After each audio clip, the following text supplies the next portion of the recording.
Hoy vamos a explorar una idea que es, la verdad, bastante potente y que viene del trabajo de Joe Dispenza. La idea es simple pero profunda, que gente como cualquiera de nosotros, gente corriente, puede hacer cosas absolutamente extraordinarias. Y no es cuestión de suerte ni de que los astros se alineen. Se trata de algo mucho más interno, de un cambio consciente, desde dentro, para transformar por completo lo que nos rodea. Muy bien. Para meternos de lleno en esto, nada mejor que una historia real. Vamos a seguir el viaje, que es increíble, de una mujer llamada Anna. A ver, Anna era psicoterapeuta, directora de una institución psiquiátrica muy importante. O sea, una vida que desde fuera cualquiera diría que era perfecta, ¿verdad? Pues bien, esa vida estaba a punto de saltar por los aires. Todo empieza en un día que parecía, pues eso, normal. Ana estaba en casa intentando leer algo de trabajo, pero no podía. Tenía una sensación, una inquietud que no la dejaba en paz. Y es que su marido se había ido esa mañana sin decir nada, sin más.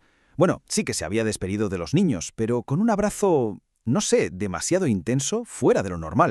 Y entonces a las 3:30 de la tarde suena el timbre. Eran dos policías, y la noticia fue de las que hielan la sangre. Su marido se había quitado la vida saltando de uno de los edificios más altos de la ciudad. El impacto, claro, fue brutal. A partir de ahí, el mundo de Ana se vino abajo. Todo. Y su salud. Bueno, su salud empezó a caer en picado en una espiral de la que, sinceramente, parecía imposible salir. Es que el trauma lo cambió absolutamente todo. O sea, pensemos en esto. De ser una directora de éxito, con una carrera brillante, pasó a trabajar unas pocas horas desde casa, porque es que no podía más. Estaba agotada, enferma todo el tiempo, la vida social desapareció. Se quedó completamente aislada, recluida por la enfermedad, por el dolor. Se convirtió literalmente en una sombra de sí misma, totalmente atrapada por las emociones de ese pasado tan terrible. Y cuando parecía que las cosas no podían ir a peor, van y le dan un diagnóstico demoledor. La primera sesión de quimio la dejó, como es normal, hecha polvo, completamente hundida. Y ahí, en ese punto, Ana tocó fondo. Pero de verdad, fue un momento de rendición absoluta. Y lo que ella no sabía es que ese preciso instante iba a ser el punto de inflexión de toda su vida. Hay una escena que es clave. Una tarde, con los niños en el cole, simplemente se vino abajo. Se tiró al suelo, llorando sin consuelo, y en medio de toda esa desesperación, tuvo un momento de claridad brutal. Se dio cuenta de algo. Si seguía así, si se dejaba ir, no era solo que ella se iba a morir, es que sus hijos se iban a quedar sin padre y sin madre. Estaba justo ahí, en la encrucijada, o se rendía del todo o empezaba a luchar. Y ahí, tirada en el suelo, en un gesto de derrota total, mientras pedía ayuda, una salida, lo que fuera, de repente, desde lo más hondo, le surgió una pregunta. Una pregunta potentísima.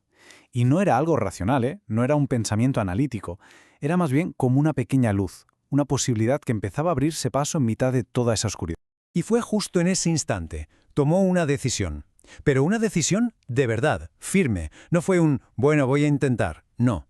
Fue una elección con una carga, con una energía tan increíblemente fuerte que su propio cuerpo, casi al instante, empezó a captar la señal. La señal de que algo iba a cambiar. A raíz de esa decisión, todo cambió. Ana empezó a meditar. 2 veces al día, todos los días. Se metió de lleno en lo que es, sin duda, un trabajo muy duro. El trabajo interior de crear un yo completamente nuevo. Y eso significaba enfrentarse a todo, a los miedos, a las dudas. Y algo muy curioso, la adicción que tenía su cuerpo a las emociones de siempre, a las del pasado.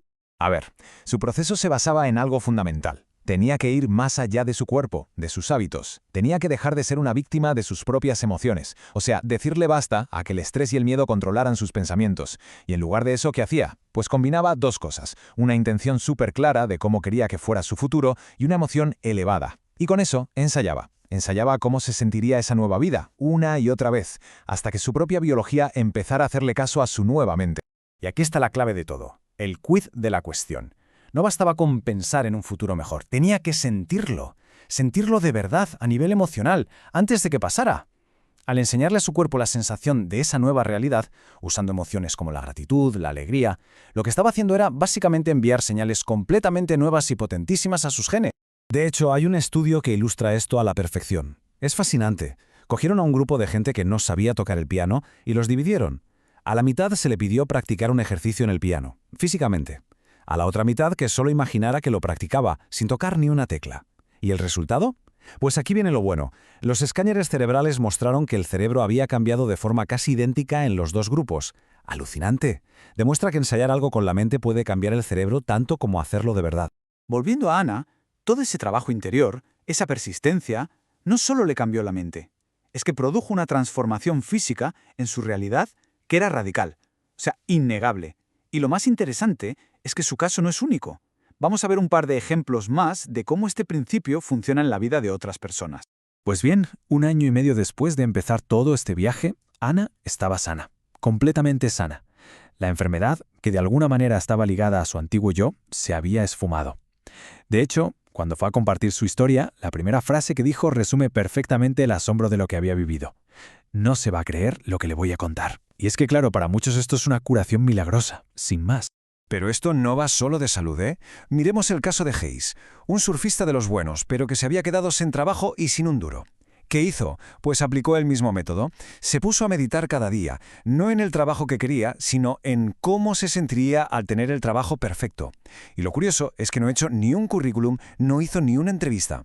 Y de repente, la oportunidad le vino de frente. Conoció al mejor diseñador de quillas de surf del mundo. La historia de Ginny es también increíble y nos muestra otra faceta. Cómo esto puede liberar energía atrapada en el cuerpo, energía que se manifiesta como dolor. Llevaba años con un dolor crónico horrible y durante una meditación muy intensa sintió, literalmente, cómo esa energía salía de su cuerpo. Al terminar y levantarse, el dolor había desaparecido. Así, sin más, después de años. Y luego está Tim. Para él, la batalla era interna. Tenía una creencia muy arraigada de que no era merecedor de la abundancia, de que le pasaran cosas buenas. Bueno, pues logró superarla. Y atención a lo que pasó. Días después de una experiencia súper profunda en un taller, una amiga lo nombra heredero. ¿De qué? De monedas de oro y plata por valor de $110.000. Es un símbolo perfecto, ¿no? Un reflejo material directo de ese nuevo sentimiento de valía que había conseguido cultivar por dentro. Claro, al oír estas historias es fácil pensar que son milagros, ¿verdad? Pero la pregunta es, ¿hay alguna explicación biológica detrás de todo esto? ¿Podemos entender cómo son posibles estos cambios tan radicales? Pues para eso tenemos que bucear un poco en la química del cerebro, en concreto en una glándula muy pequeña, pero increíblemente poderosa que tenemos justo en el centro. El proceso tiene que ver con activar la glándula pineal. Podemos imaginarla como una especie de laboratorio alquímico en nuestro cerebro. A ver, el diagrama que vemos es complejo, lo sé, pero la idea clave es bastante sencilla. Esta glándula coge un neurotransmisor, que seguro que nos suena, la serotonina, y lo convierte en melatonina, que es la famosa hormona del sueño. Pero ojo, que esto es solo el principio de la historia. Porque con la meditación profunda este proceso se lleva a otro nivel. La melatonina se transforma en unas sustancias, unos metabolitos que son todavía más potentes. Y son estas sustancias las que pueden literalmente desbloquear experiencias trascendentales. Estamos hablando de visiones de patrones geométricos súper complejos, de perder la noción del tiempo, de hacer viajes a dimensiones internas que se sienten incluso más reales que el mundo que vemos con los ojos. Y todo esto nos lleva a una reflexión final que, la verdad, da que pensar. Pensemos de nuevo en Ana. Al igual que ella, muchas personas que han pasado por desafíos enormes, por auténticas tragedias, acaban diciendo que fue lo mejor que les pudo pasar. Es una idea que choca, ¿verdad? Pero replantea por completo lo que entendemos por adversidad. Y sobre todo, nos recuerda el increíble potencial que tenemos dentro para cambiar y para crear una realidad completamente nueva.